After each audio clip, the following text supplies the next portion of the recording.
Si Depardieu se rend au tribunal ce lundi, ce n'est pas pour les besoins d'un film mais pour répondre d'agressions sexuelles sur 2 femmes lors du tournage des Volets Verts en 2021.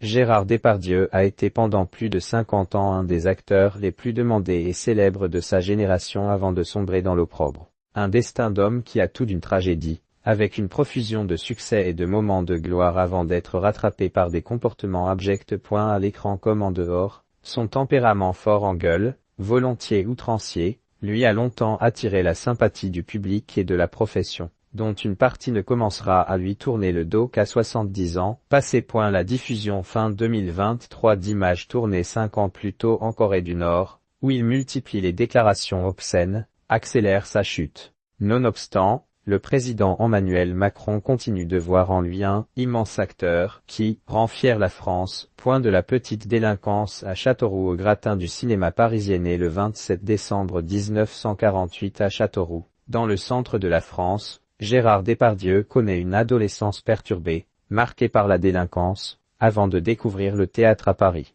Il débute au cinéma en 1965, puis au théâtre et à la télévision. En 1974, il crève l'écran dans Les Valseuses de Bertrand Blier. D'autres rôles marquants suivent 1900 de Bernardo Bertolucci, 1975, Le Dernier Métro, 1980 de François Truffaut, qui lui vaut un César en 1981, ou les comédies à succès de Francis Weber, comme La Chèvre, 1981.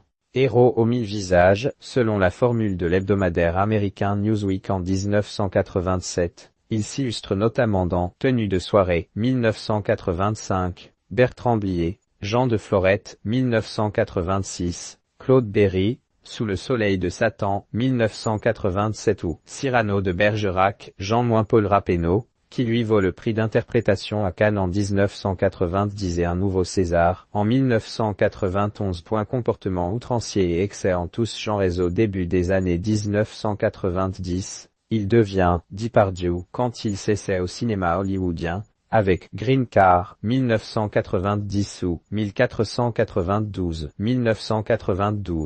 À l'époque, d'anciennes déclarations ressurgissent dans l'hebdomadaire Time, où il semble reconnaître avoir commis des viols dans sa jeunesse. Il conteste la traduction, mais sa carrière américaine est compromise. La fin des années 1990 et les années 2000 le voient jouer dans des films à succès. La série des Astérie, Le Placard, 36, Quai des Orfèvres, sans qu'il retrouve son meilleur niveau. Connu pour son goût de la bonne chair, propriétaire de vignoble, l'acteur s'illustre aussi par ses coups de gueule et ses comportements outranciers, voire violents, notamment envers les femmes. Père des acteurs Julie et Guillaume Depardieu, c'est aussi un homme profondément meurtri par le décès de ce fils en 2008. Si les excès de Depardieu ont longtemps été mis sur le compte d'un caractère entier, la justice a fini par rattraper cet amateur de saillies graveleuses et misogynes, pour des accusations de violence sexuelle. L'année 2020 marque un tournant, avec sa mise en examen pour viol, à la suite d'une plainte d'une comédienne alors âgée d'une vingtaine d'années, Charlotte Arnould,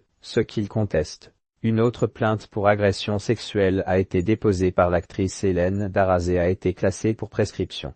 Des amis dictateurs. Clown Depardieu, qui avait uriné dans la cabine d'un avion en 2011, ne fait plus rire. Il est écarté de la promotion des films et met sa carrière en pause fin 2023. Il tente une défense, assurant dans une lettre ouverte n'avoir jamais au grand jamais abusé d'une femme et n'être ni un violeur, ni un prédateur. J'ai été durant toute ma vie provoquant, débordant, parfois grossier. Si, pensant vivre intensément le présent, j'ai blessé, choqué qui que ce soit, je n'ai jamais pensé à faire de mal et je vous prie de m'excuser de m'être comporté comme un enfant qui veut amuser la galerie, y écrit-il. Outre les poursuites judiciaires, Gérard Depardieu entretient un rapport ambivalent avec la France, et aime afficher sa proximité avec des régimes autoritaires, de la Corée du Nord à l'Algérie d'Abdelaziz Bouteflika, en passant par Cuba. Fin 2012, il avait défrayé la chronique en annonçant qu'il rendait son passeport français pour protester contre l'imposition des plus riches, et, après avoir opté pour un exil fiscal en Belgique, acquérait la citoyenneté russe. Il ne tarissait pas d'éloges, avant l'invasion de l'Ukraine, envers Vladimir Poutine.